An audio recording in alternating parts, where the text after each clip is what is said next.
ಕೆಲವೊಂದಷ್ಟು ಸುದ್ದಿ ಹಬ್ಬಿಟ್ಟಿತ್ತು. ದರ್ಶನ್ ಅವರಿಗೆ ಕೋಳ ಹಾಕೊಂಡು ಕರ್ಕೊಂಡು ಹೋದ್ರು, ಪೊಲೀಸ್ನವರು ಮುಲಾಜೆ ನೋಡ್ಲಿಲ್ಲ, ಕೋಳ ಎಲ್ಲ ಹಾಕ್ಬಿಟ್ರು. ಈ ತರನ ಅಂತ ಪುಕಾರ ಹಬ್ಸೋದು, ಸುದ್ದಿ ಹಬ್ಸೋದು ಇದು ಕೇವಲ ದರ್ಶನ್ ಅವ್ರ ವಿಚಾರವಾಗಿ ಮಾತ್ರ ಅಲ್ಲ, ಬೇರೆ ಬೇರೆ ಸಂಗತಿಗಳಲ್ಲೂ ಕೂಡ ಅದನ್ನು ಬಹಳ ಎಕ್ಸಾಜುರೇಟ್ ಮಾಡುವಂತ ನಿಟ್ಟಿನಲ್ಲಿ ಬೇರೆ ಬೇರೆ ಸಂದರ್ಭದಲ್ಲಿ ಬೇರೆ ಬೇರೆ ತರನ ಅಂತ ಪುಕಾರ್ಗಳನ್ನ ಹಬ್ಸ್ತಾರೆ. ಬಟ್ ಸುಳ್ಳು ಸುದ್ದಿಗಳನ್ನ ನಂಬಕ್ ಹೋಗ್ಬೇಡಿ.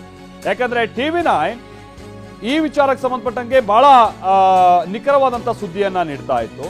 ಸಜಾ ಕೈದಿಗಳಿಗೆ, ರೌಡಿ ಶೀಟರ್ಗಳಿಗೆ ನಾವು ಕೋಳ ಹಾಕ್ತೀವಿ, ದರ್ಶನ್ ಅವರಿಗೆ ನಾವು ಕೋಳ ಹಾಕಿಲ್ಲ ಅಂತ ಈಗ ಅಧಿಕಾರಿಗಳು ಸ್ಪಷ್ಟವಾಗಿ ಹೇಳಿದ್ದಾರೆ. ಜೈಲಾಧಿಕಾರಿಗಳು TV9ಗೆ ಪಕ್ಕಾ ಮಾಹಿತಿಯನ್ನ ಕೊಟ್ಟಿದ್ದು, ನಾವು ಕೋಳ ಹಾಕಿದ್ದು ಮತ್ತೊಂದು ಇದೆಲ್ಲ ಇಲ್ಲ. ಸಜಾ ಕೈದಿಗಳಿದ್ರೆ, ಯಾರು ರೌಡಿ ಶೀಟರ್ಗಳಿದ್ರೆ ಅಂತವ್ರಿಗೆ ನಾವು ಕೋಳ ಹಾಕ್ತೀವಿ ಬಿಟ್ರೆ ಈ ರೀತಿ ವಿಚಾರಣಾಧೀನ ಕೈದಿಗಳಿಗೆಲ್ಲ ನಾವು ಕೋಳ ಹಾಕಲ್ಲ. ಹಾಗೆ ಕೊಲೆ ಆರೋಪಿ ದರ್ಶನ್ ಅವರ ಕೈಗೂ ಕೂಡ ನಾವು ಕೋಳ ಅನ್ನ ಹಾಕಿಲ್ಲ ಅಂತ ಪರಪ್ಪನ ಅಗ್ರಹಾರ ಜೈಲಾಧಿಕಾರಿಗಳು TV9ಗೆ ಮಾಹಿತಿಯನ್ನ ಕೊಟ್ಟಿದ್ದಾರೆ. ವಿಚಾರ ಅಂತಂದ್ರೆ ಇದು ಕೇವಲ ದರ್ಶನ್ ಅವರ ಸಂಗತಿ, ಇದು ನೆಪ ಮಾತ್ರಕ್ಕೆ. ಬಟ್ ಬೇರೆ ಬೇರೆ ವಿಚಾರಗಳು ಬಂದಂತ ಸಂದರ್ಭದಲ್ಲೂ ಕೂಡ ನಾನು ಮೊದಲೇ ಹೇಳಿದಾಗೆ ಈ ವ್ಯೂವರ್ಸ್ಗಳನ್ನ ಸೆಳೆಯೋದಕ್ಕೋ ಅಥವಾ ಅದನ್ನೊಂದು ದೊಡ್ಡ ಎಕ್ಸಾಜುರೇಟ್ ಮಾಡುವಂತ ನಿಟ್ಟಿನಲ್ಲೋ ಬೇರೆ ಬೇರೆ ತರನಂತ ಪುಕಾರ ಹಬ್ಸುವಂಥದ್ದನ್ನೆಲ್ಲ ನಾವು ನೋಡ್ತಾ ಇರ್ತೀವಿ.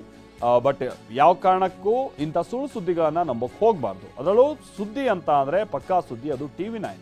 ಅದು ಬೇರೆ ಬೇರೆ ರೀತಿಯಾಗಿ ಎಕ್ಸಾಜುರೇಟ್ ಮಾಡಿ ಬೇರೆ ಬೇರೆ ಸೆಳೆಯುವಂಥ ನಿಟ್ಟಿನಲ್ಲಿ ಆ ಥರದ ಪ್ರಯತ್ನಗಳಿಗೆ ಯಾವತ್ತೂ ಕೂಡ TV9 ನೀವು ಗಮನಿಸಿರಬಹುದು. ಇದರ ವಿಚಾರದಲ್ಲೂ ಅಷ್ಟೇ, ದರ್ಶನ್ ವಿಚಾರದಲ್ಲೂ ಅಷ್ಟೇ TV9 ನಿಖರವಾದಂಥ ಸುದ್ದಿಯನ್ನ ಪ್ರಕಟಿಸ್ತಾ ಇತ್ತು. ಹಾಗೆ ಸುಮ್ಮನೆ ಸುಳ್ಳಾಗಿ ಕೋಳ ಹಾಕ್ಬಿಟ್ಟಿದ್ದಾರೆ, ಮಗದೊಂದು ಇನ್ಯಾರೋ ಹೇಳ್ತಾರೇನು ಗನ್ನಿಟ್ಟು ಶೂಟ್ ಮಾಡಕ್ ಹೋಗ್ಬಿಟ್ರು, ಆರಂಭದಲ್ಲಿ ಶೂಟ್ ಮಾಡ್ಬಿಡ್ತೀನಿ ಜೀಪ್ ಹತ್ತಿಲ್ಲ ಅಂದ್ರೆ ಆ ಥರದ್ದೆಲ್ಲ ದರ್ಶನ್ ಅವ್ರ ವಿಚಾರದಲ್ಲಿ ನಡೆದಿಲ್ಲ. ಸೊ ಪೊಲೀಸರು ತಮ್ಮ ಇತಿಮಿತಿಯಲ್ಲೇ ಅಲ್ಲಿ ವರ್ತಿಸಿರುವಂಥದ್ದನ್ನು ಕೂಡ ನಾವು ನೋಡ್ಬೋದು. ಆಮೇಲೆ TV9 ಕೂಡ ಕೋಳ ಹಾಕಿರೋದು ಮತ್ತೊಂದು ಈ ಥರದ್ದು ಯಾವುದು ಕೂಡ ಆಗಿಲ್ಲ ಅನ್ನುವಂಥದ್ದನ್ನ ಮೊದಲಿಗೆ ಹೇಳಿತ್ತು. ಅದರಂತೆ ಈಗ ಅಧಿಕಾರಿಗಳು ಕೂಡ ಸ್ಪಷ್ಟವಾಗಿ ಹೇಳಿದ್ದಾರೆ. ಕೋಳ ಹಾಕುವಂಥ ಪ್ರಮೇಯತೆ ಯಾವಾಗ ಬರುತ್ತೆ, ದರ್ಶನ್ ಅವರಿಗೆ ಆ ಕೋಳ ಕರ್ಕೊಂಡು ಹೋಗ್ಬೇಕಾದಂಥದ್ದು ಅನಿವಾರ್ಯತೆ ಇಲ್ಲ, ಈ ತರನಂಥದ್ದು ವಿಚಾರಗಳನ್ನು ಕೂಡ ಈಗ ಅಧಿಕಾರಿಗಳು ಹೇಳಿದ್ದಾರೆ. ಹಾಗಾಗಿ ನಾನು ಮೊದಲೇ ಹೇಳಿದಾಗೆ ಸುದ್ದಿ ಅನ್ನುವಂಥದ್ದು ಬಂದಂಥ ಸಂದರ್ಭದಲ್ಲಿ TV9 ಕಳೆದ 10 ವರ್ಷಗಳಿಂದನೂ ಕೂಡ ನಿಖರವಾದಂಥ ಸುದ್ದಿಯನ್ನ ರಾಜ್ಯದ ಜನರಿಗೆ ತಲುಪಿಸುವಂತ ಪ್ರಯತ್ನ ಪಡ್ತಾ ಇದೆ. ಸುಳ್ಳು ಸುದ್ದಿ, ಪುಕಾರ ಹಬ್ಸೋದು, ಎಕ್ಸಾಜುರೇಟ್ ಮಾಡೋದು ಈ ಥರದಕ್ಕಿಂತ ಮುನ್ನ ನಿಖರವಾದಂಥ ಸುದ್ದಿಯನ್ನ ಕೊಟ್ಟು ಜನರಿಗೆ ಅದನ್ನು ತಲುಪಿಸುವಂಥದ್ದು ಯಥಾ ಪ್ರಕಾರವಾಗಿ ಹಾಗೆ ಮುಂದುವರಿತಾ ಇದೆ. ಅದಕ್ಕೆ ಹೇಳಿದ್ದು ಸುದ್ದಿ ಅಂತ ಅಂದ್ರೆ ಅದು ಪಕ್ಕಾ ಸುದ್ದಿ, TV9ನ ಸುದ್ದಿ ಅಂತ ಹೇಳ್ಕೊಂಡು. ಸೊ ಇಲ್ಲಿ ದರ್ಶನ್ ಅವ್ರ ವಿಚಾರದಲ್ಲೂ ಕೂಡ ಯಾವುದೇ ರೀತಿಯಾಗಿ ಕೋಳ ಮತ್ತೊಂದು ಹಾಕಿಲ್ಲ. ಹಾಗೇನಾದ್ರು ಹಾಕುವಂಥ ಪ್ರಮೇಯತೆ ಇದ್ರೆ ಹಿಂದೆ ಮಹಾಜರಿಗೆ ಹೋದಂಥ ಸಂದರ್ಭದಲ್ಲೇ ಆ ಥರದ ಪ್ರಕ್ರಿಯೆನ ನಾವು ನೋಡ್ತಾ ಇದ್ವಿ. ಆ ಥರದ್ದು ಯಾವುದು ಕೂಡ ಆಗಿಲ್ಲ. ಇಲ್ಲೂ ಕೂಡ ನೀವು ಗಮನಿಸಬಹುದು, ದರ್ಶನ್ ಅವ್ರ ಕೈ ಕೋಳ ಹಾಕಿರೋದು ಮತ್ತೊಂದು ಈ ಥರದ್ದು ಯಾವುದು ಕೂಡ ಇರಲಿಲ್ಲ. ಸೊ ಅವ್ರ ಕೈಯಲ್ಲಿ ಏನೊಂದು ಖಡ್ಗ ಇತ್ತು, ಆಮೇಲೆ ಒಂದು ಮಣಿಸರ ಇತ್ತು, ಅದು ಯಥಾ ಪ್ರಕಾರವಾಗಿತ್ತು. ಬಟ್ ಜೈಲಿಗೆ ಹೋಗೋ ಸಂದರ್ಭದಲ್ಲಿ ಬಳ್ಳಾರಿ ಜೈಲಿನಲ್ಲಿ ಅದನ್ನು ಕೂಡ ತಗ್ಸಿ ಹೋಗಿದ್ದಾರೆ. ಇದು ನಿಖರವಾಗಿ ನಡೆದಿರುವಂಥ ಸಂಗತಿಗಳು.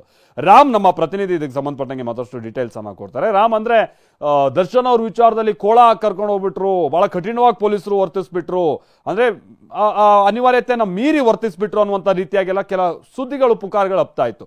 ಬಟ್ ವಾಸ್ತವ ಏನು ರಾಮ್, ಜೈಲಾಧಿಕಾರಿಗಳಿಂದ ಸಿಕ್ಕಿರೋ ಮಾಹಿತಿ?